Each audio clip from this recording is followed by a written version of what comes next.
Bom dia, meus amigos, minhas amigas do Rita de Cássia. Bem-vindos a mais uma reunião virtual. Hoje é dia 17 de dezembro de 2021. Estamos aqui mais uma vez reunidos, ainda virtualmente. Esperamos que no próximo ano a gente se reencontre pessoalmente em nossa casa, naquele salão que tanto nos acolhe, naquele lar generoso que recebe a todos nós. Mas ainda estamos aqui em distanciamento social por conta da pandemia do coronavírus e assim nós damos início a essa reunião sem antes, sem esquecer de elevar o nosso pensamento. Vamos nos imaginar lá no salão da nossa casa, envolvidos pelaquela música suave, pela atmosfera benéfica, todos aqueles fluidos salutares que nós sabemos que os bons espíritos recolhem naquele ambiente. Pedimos a Deus e a Jesus, nosso Mestre, para envolver o nosso estudo e que nesses momentos de paz e de tranquilidade nós possamos elevar o nosso pensamento e nos manter ligados aos nossos benfeitores espirituais, para que eles possam nos fortalecer o ânimo, possam nos ajudar a desanuviar a mente e que ao sairmos desse estudo possamos nos sentir mais fortalecidos para as lutas do dia a dia. Que assim possa ser, graças a Deus. Meus amigos, hoje eu recebi um presente da nossa casa no mês de dezembro. Nós temos uma série de temas especiais e esse ano nós estamos estudando os versículos do Novo Testamento e coube a mim comentar o versículo do capítulo 7 de Mateus, o versículo 12º, chamado a regra de ouro. O mês de dezembro, comumente, vai se aproximando do fim do ano, vai se aproximando do Natal, e os cristãos eles têm uma grande oportunidade de voltar o pensamento para o Cristo, para meditar ainda mais nas suas palavras e nos seus ensinamentos. Então, na manhã de hoje, nós vamos meditar sobre uma palavra do Cristo, na realidade, recordando uma regra muito conhecida, chamada regra de ouro. Ele diz: tudo aquilo, portanto, que quereis que os homens vos façam, fazei-o vós a eles, pois esta é a lei e os profetas. Nós estamos vivendo um momento único na nossa sociedade, na humanidade.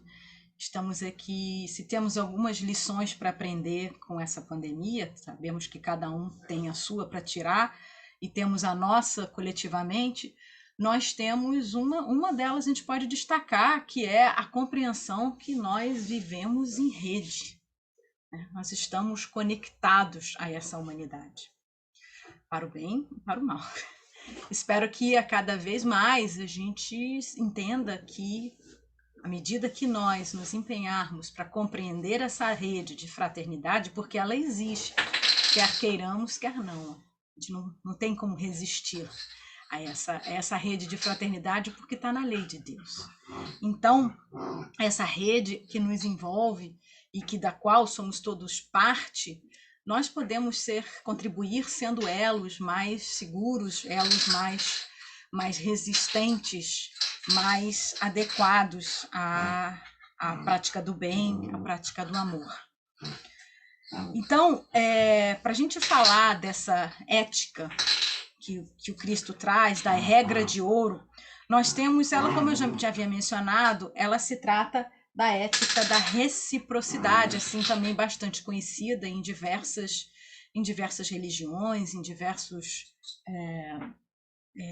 filosofias, em diversas correntes de pensamento, né?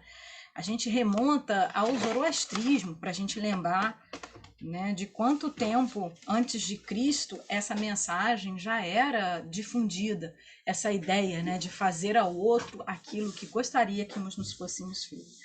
A gente fala dessa ética de reciprocidade que muitas vezes ela é expressa tanto de uma forma positiva, no fazei o bem que desejais, né, ou numa injunção negativa, como não fazeis aquilo que não gostaria que a vós fosse feito. O princípio disso é que envolve o desenvolvimento da empatia, se a gente pensar psicologicamente falando, a questão de você perceber, sair de si e perceber o próximo. Nós temos essas três instâncias de relação conosco, com Deus e com o próximo. Nessa nossa trajetória, nós temos ainda em conflito conosco mesmo. A relação com Deus ela é única e única, perene, e a única na qual encontraremos segurança e estabilidade. Essa relação ela ainda temos muita dificuldade de compreender essa relação com Deus, mas ainda assim temos a nossa relação com o próximo, que talvez seja a primeira instância que nós começamos a despertar, né? E aí, nesse despertar, a gente começa com essa lição da empatia, com essa regra áurea, com essa ética da reciprocidade, a gente começa a enxergar o próximo também como sendo um eu, né? E aí a gente entende o princípio, né, que Jesus também recorda para a gente nesse mesmo Sermão da Montanha, da onde foi extraído o versículo que nos coube o comentário: ama ao próximo como a ti mesmo. Nós estamos falando aqui da nossa relação com o próximo, da nossa relação com a rede, com essa grande rede mundial. Mas eu vou trazer para vocês algumas referências a essa mesma lei, desde o zoroastrismo até o islamismo, mais recentemente. A gente tem, então, lá no zoroastrismo, ele diz assim: um caráter só é bom quando não faz a outros aquilo que não é bom para ele mesmo. No budismo, não atormentes o próximo com aquilo que te aflige. No confucionismo, não façais aos outros aquilo que não quereis que vos façam. No hinduísmo, esta é a suma do dever: não faças aos demais aquilo que, se a ti for feito, te causará dor. No judaísmo, nós temos: o que é odioso para ti, não o faças ao próximo. Esta é a lei toda, o resto é comentário. E do islamismo, nenhum de nós é crente até que deseje para seu irmão aquilo que deseja para si mesmo. E recordando novamente que nós já lemos a palavra que o Cristo nos trouxe: portanto, tudo o que querereis que os homens vos façam, fazei-o também a eles. Jesus, no Sermão da Montanha, no registro que a gente trouxe, capítulo 7 de Mateus, versículo 12. Nós vamos, para ilustrar o nosso estudo, nós vamos trazer um conceito que está expresso no Livro dos Espíritos, porque a gente pode pensar nessa lei de reciprocidade, nessa dificuldade que nós temos, inclusive, porque implica na relação conosco mesmo, né? Fazer ao outro aquilo que a gente gostaria que nos fizesse. Muitas vezes a gente pode pensar assim: mas eu ainda não sei aquilo que é bom para mim. Como é que eu vou saber aquilo que é bom para o próximo? A experiência da vida, e elas são importantes. Nós estamos todos submetidos à lei de causa e efeito, né? Então, nós, nas nossas experiências, vamos ter experiências de falha e experiências de acerto, e isso faz parte do nosso processo evolutivo. No Livro dos Espíritos, Kardec pergunta aos espíritos, na questão 629, que está na terceira parte do Livro dos Espíritos, no seu capítulo 1, que fala da lei divina e natural, ele pergunta assim: que definição se pode dar da moral? Questão 629. A moral é a regra de bem proceder, isto é, de distinguir o bem do mal. Funda-se na observância da lei de Deus. O homem procede bem quando faz tudo pelo bem dos outros, porque então cumpre a lei de Deus. Então, antes que a gente se engane acerca daquilo que é melhor para o outro, que também vai ser o melhor para nós, por conta da questão dessa reciprocidade, a gente percebe que devemos buscar, compreender e observar e praticar a lei de Deus. Então, buscar a regra do bem proceder. A própria palavra moral tem sido tão mal interpretada, né?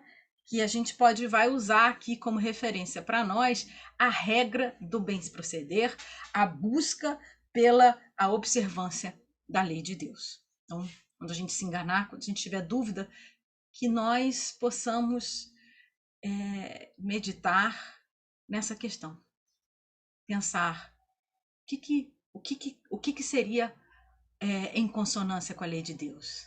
Ou muitos usam essa referência. O que será que Jesus faria no meu lugar? Talvez a gente, quase 100% de chance que a gente não se engane.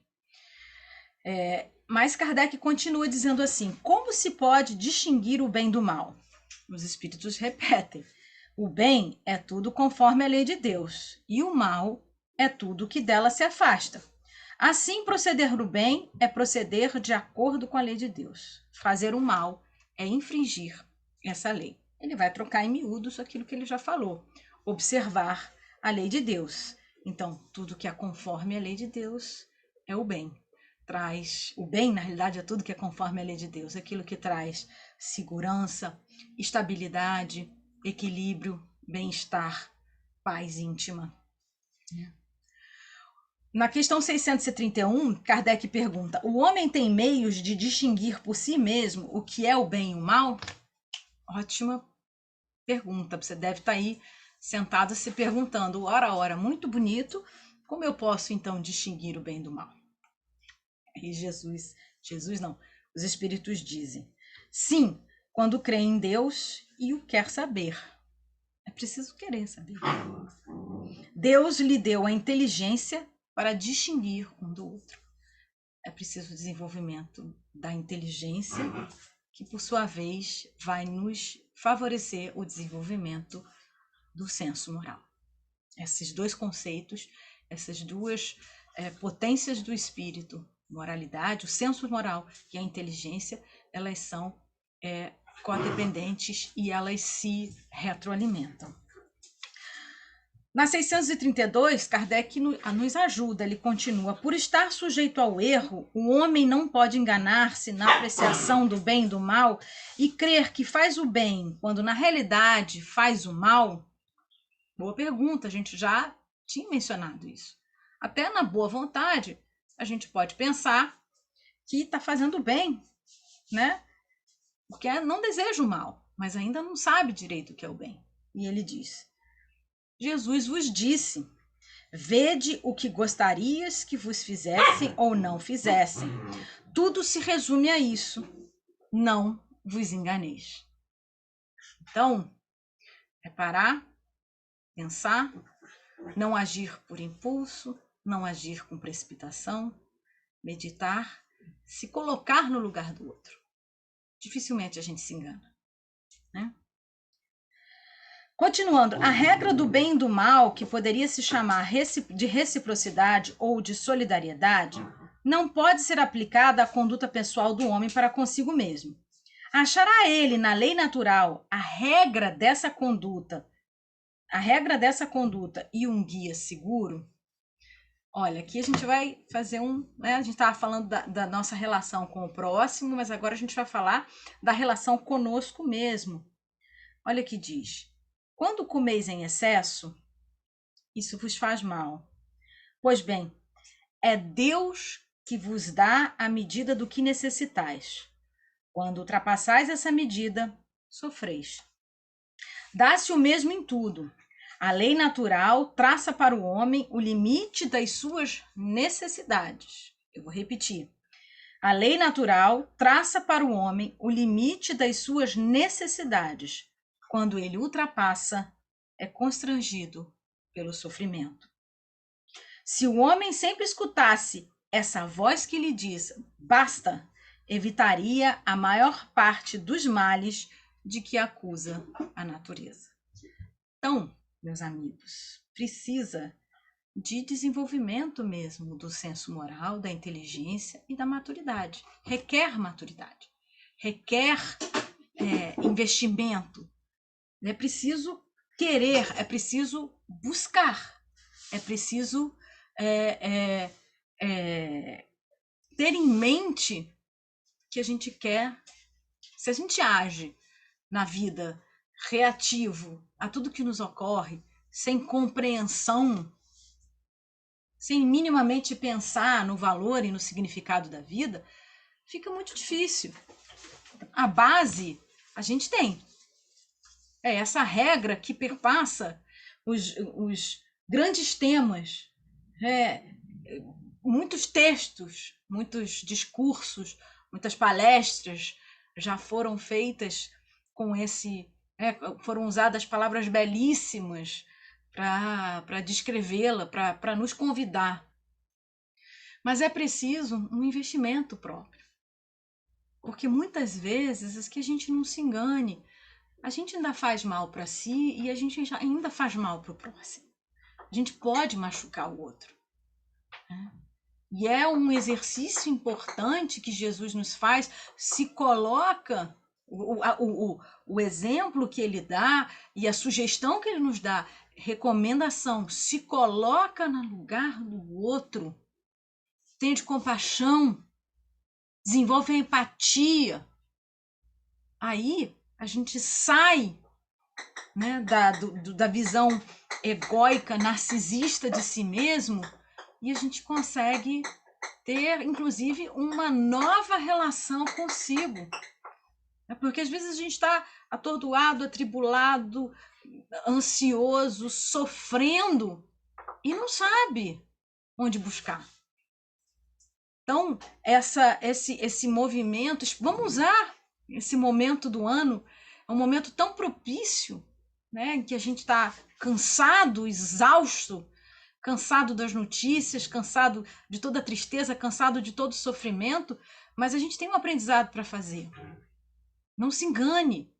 Enquanto esse aprendizado não tiver solidificado, provavelmente a gente continuará sofrendo. Então, pensar, né? Jesus é o meu mestre. Eu quero ser digno do título de cristão. Né? Ele me recomendou essa regra tão conhecida e tão difícil de ser praticada ao ponto de que muitas vezes nós colocamos uma injunção negativa. Não faz o outro aquilo que não faz.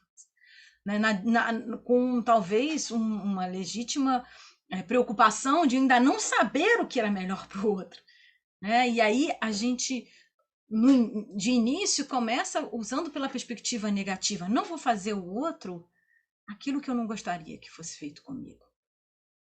Né? Não vou fazer com ele aquilo que eu gosto. Né? Eu vou fazer a ponto de depois eu conseguir transformar, porque são diferentes as injunções. Ainda que o objetivo seja o mesmo, né? A relação de empatia e de reciprocidade. Então, essa aqui é a contribuição que eu trouxe para vocês do Livro dos Espíritos, porque essa é uma contribuição rica, porque a gente pode se enganar.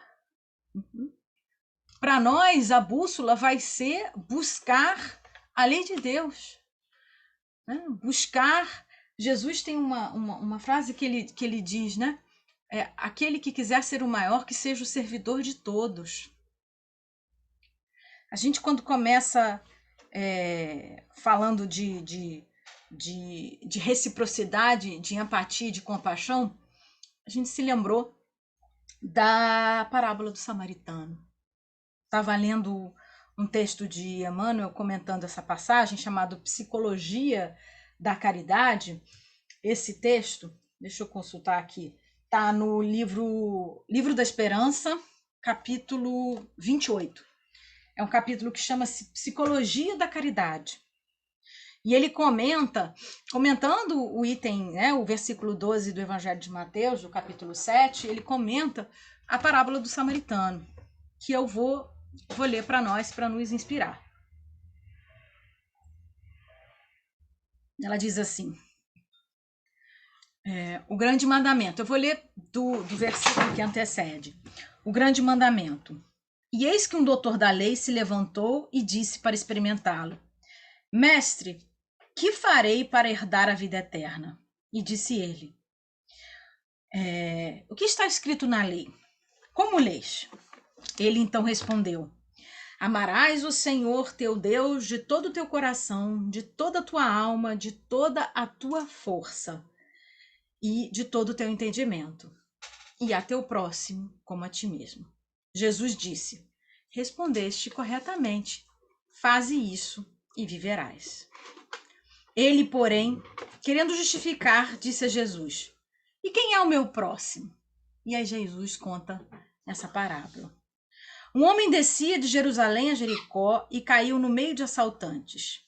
E após havê-lo despojado e espancado, foram se deixando o semi-morto. Casualmente, descia por esse caminho um sacerdote, viu-o e passou adiante. Igualmente, um levita, atravessando esse lugar, viu-o e prosseguiu. Certo samaritano, em viagem, porém, chegou junto dele, viu e moveu-se de compaixão. Aproximou-se, cuidou de suas chagas, derramando óleo e vinho, e depois colocou-o em seu próprio animal, conduziu-o à hospedaria e dispensou-lhe cuidados. No dia seguinte, tirou 2 denários e deu-os ao hospedeiro, dizendo: cuida dele, e o que gastar é a mais, em meu regresso te pagarei. Qual dos 3, em tua opinião, foi o próximo do homem que caiu nas mãos dos assaltantes? E aí o doutor Dalí responde: aquele que usou de misericórdia para com ele. Jesus então lhe disse: vá tu e faze o mesmo. Olha, a estratégia do Cristo é magnânima. Ele conta a história de um homem que nós não sabemos quem é, a sua identidade, o que fazia ali, com que companhias ele estava. Só sabemos que ele cai na mão de malfeitores e fica caído na estrada.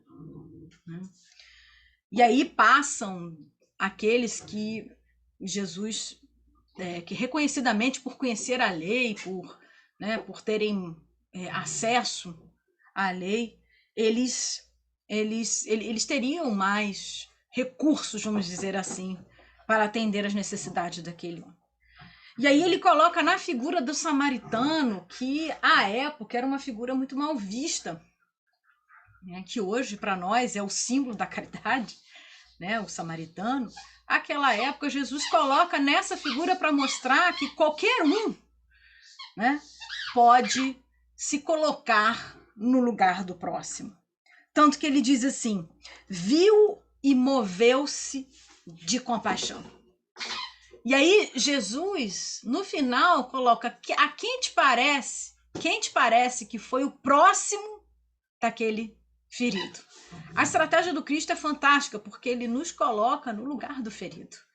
O que é que eu gostaria que fosse feito por mim se eu estivesse caído?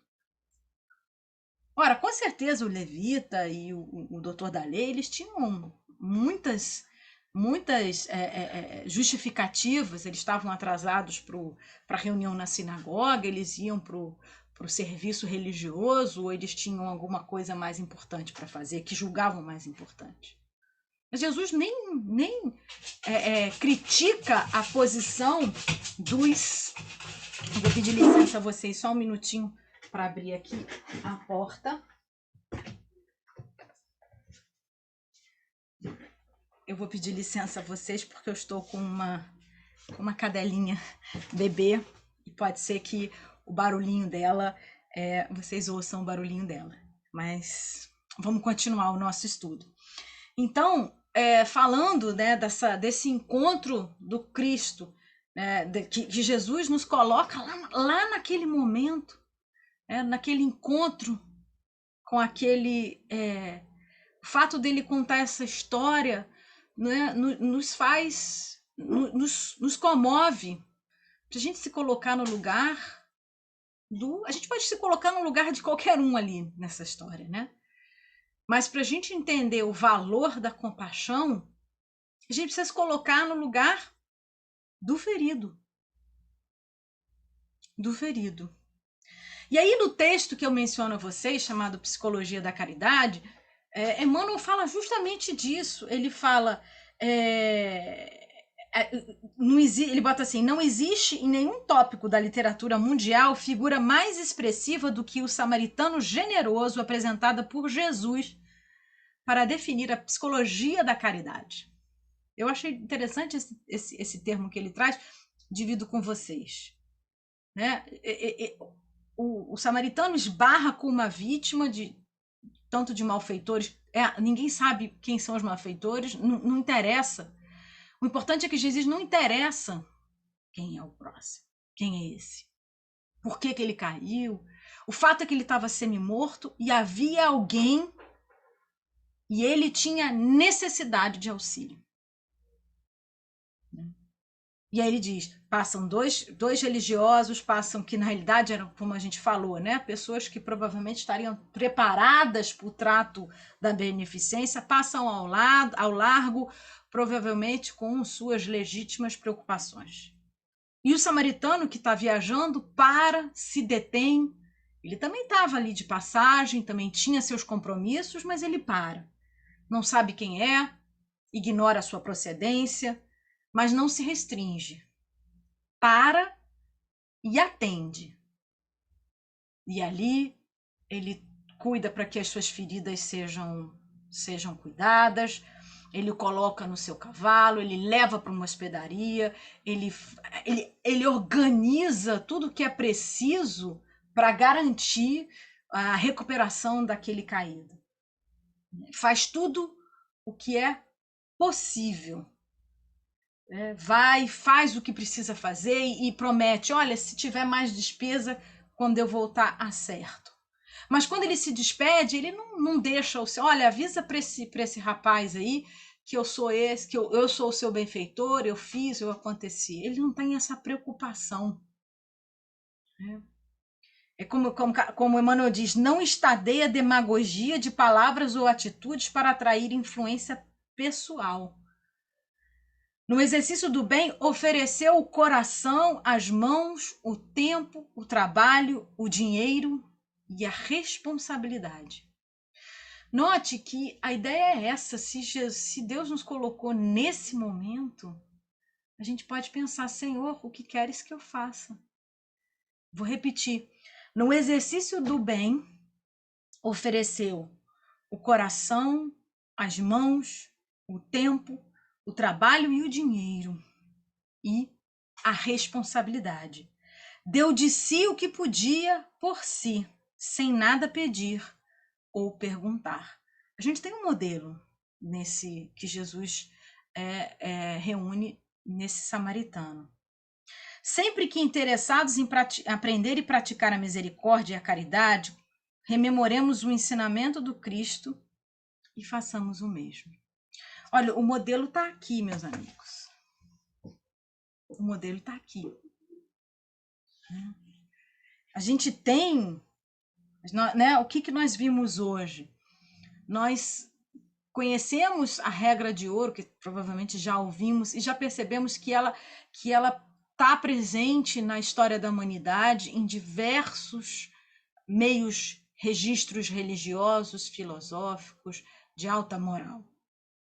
A gente percebeu nas referências que eu trouxe do Oriente ao Ocidente, do hinduísmo ao islamismo, do confucionismo ao zoroastrismo, até chegar na memória do Cristo. Então, a gente tem esses dois conceitos intrinsecamente ligados. Qual é o maior mandamento da lei de Deus? Jesus responde a esse doutor da lei, a quem Jesus conta a história do samaritano. Amarás o teu Deus e todo o teu coração, de toda a tua alma, com toda a tua força e todo o teu entendimento, e a teu próximo como a ti mesmo. Ele coloca dois mandamentos juntos, né? Estão intrinsecamente ligados. Então, e aí para que a gente não se engane, não nos deixa, eu trouxe para a gente as perguntas de O Livro dos Espíritos, falando para nós essa ideia, né, como distinguir o bem do mal, como nesse grande exercício da empatia. Como nós começamos o nosso estudo, a gente viu que o momento foi um momento que nós percebemos que a gente precisava cuidar das nossas redes, que houve um momento em que a gente precisou entender que há grupos de pessoas que foram diretamente impactados pelas necessidades de isolamento social, e essas pessoas precisavam e precisam da sua ajuda, da ajuda possível para que elas possam se sustentar, enquanto elas estão impedidas de trabalharem. Isso logo no início das medidas de isolamento, nós percebemos os elos frágeis dessa cadeia que precisavam e precisam de amparo. Então, o nosso compromisso social é um dever nosso de refletir do nosso compromisso e a nossa responsabilidade. Não estamos sozinhos. Nós vivemos em rede. E o exercício da compaixão e da empatia se faz urgente. Não foi à toa que nós trouxemos a palavra dos Espíritos para nos recordar. É difícil, eu me distraio com as necessidades materiais, que são justas, mas onde a gente coloca o nosso foco, palavra de Jesus, aí está o teu tesouro, aí está o teu coração. Deus sabe que precisamos da vida material e precisamos das relações sociais para evoluir. A finalidade da encarnação é essa, mas nós somos espíritos imortais com necessidades do campo da vida espiritual e não da vida material. A vida material é meio para alcançar. E nós, às vezes, sofremos porque achamos que ela é fim. E a pandemia veio com inúmeros ensinamentos a cada um de nós. Não há quem quer que seja que não tenha sido impactado por isso que nós estamos vivendo há 2 anos. Então, a regra da reciprocidade que Jesus nos recorda no Sermão da Montanha, colocando essa ideia imprescindível, né? Ela pode ser que tal ela ser a nossa essa centelha, né, que vai nos motivar nas nossas inspirações, naquilo que a gente deseja para 2022, né? Começar a pensar nessa necessidade de eu, no envolvimento com o próximo, de eu me colocar no lugar do próximo. E aí eu vou terminar o nosso estudo com Emmanuel, de novo.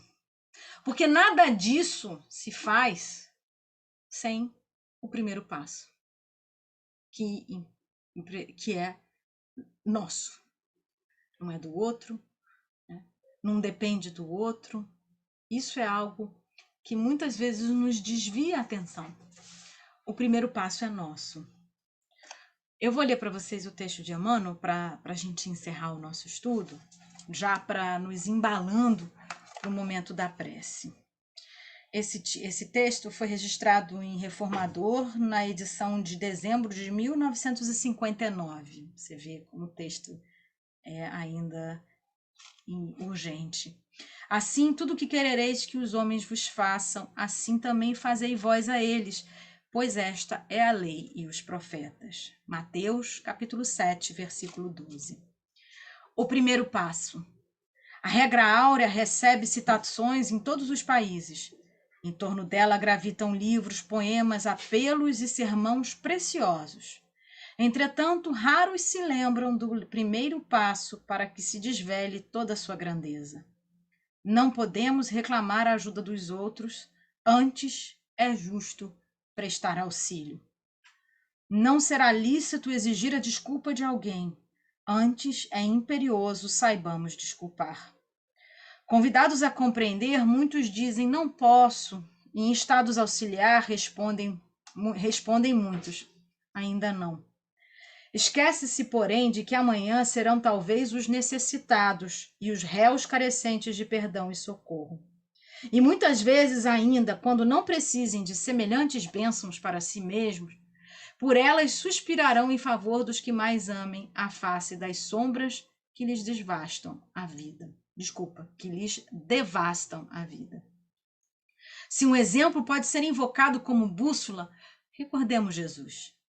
O mestre dos mestres faz o bem, despreocupado de considerações. Alivia sem paga, acende a esperança sem que os homens lhe peçam e perdoa espontaneamente os que injuriam e apedrejam, sem aguardar-lhes retratação. Veneremos assim a regra áurea e estendamos o espírito de amor de que se toca divina. Contudo, estejamos certos de que ela somente valerá para nós se lhes dermos a aplicação necessária. O texto do ensinamento é vivo e franco. Tudo o que quiserdes que os homens vos façam, fazei-o assim também vós a eles. Querer o bem é impulso de todos, mas na prática do estatuto sublime é forçoso sejamos nós que se adiante a fazê-lo. O primeiro passo é nosso, né? Fazei-o também a vós eles tudo aquilo que gostaria que vos fosse feito. E a gente se lembre que não é impondo condições. A nossa ainda de limitações a gente nem põe condição. Imagina se o outro colocasse condições quando nós, ou quando alguém, como o próprio texto nos lembra, quando alguém que a gente ame precisa do socorro de alguém. Então, meus amigos, eu espero que todos vocês tenham um fim de ano com segurança, com equilíbrio, com paz, com tudo aquilo que a gente desejar e especialmente que a gente se dê conta da nossa parte para a construção de um mundo melhor. Feliz Natal a todos vocês, que o amor do Cristo vos ampare e que 2022 chegue e traga muita esperança e muitas boas energias a todos nós. Então, como de costume, nós vamos encerrar o estudo dessa manhã colocando a figura de Jesus nesse mês de dezembro em nosso coração e em nossa mente. Vamos recordá-lo ao pé do monte, contando essas histórias, nos fortalecendo a alma, nos fortalecendo diante das nossas fraquezas. Jesus, amigo querido, nos inspire, que o seu exemplo, que o seu amor nos toque as fibras mais íntimas, que a gente possa renovar a esperança, a coragem e o desejo de prosseguir no bem, envolvidos pelos nossos mentores e guias.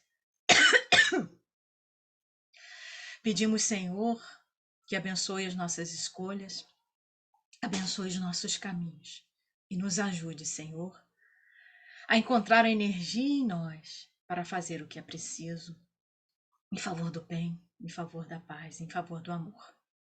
E sendo assim, nós nos despedimos, pedindo que fique conosco, agora e sempre. Graças a Deus. Obrigada, meus amigos. Vão em paz.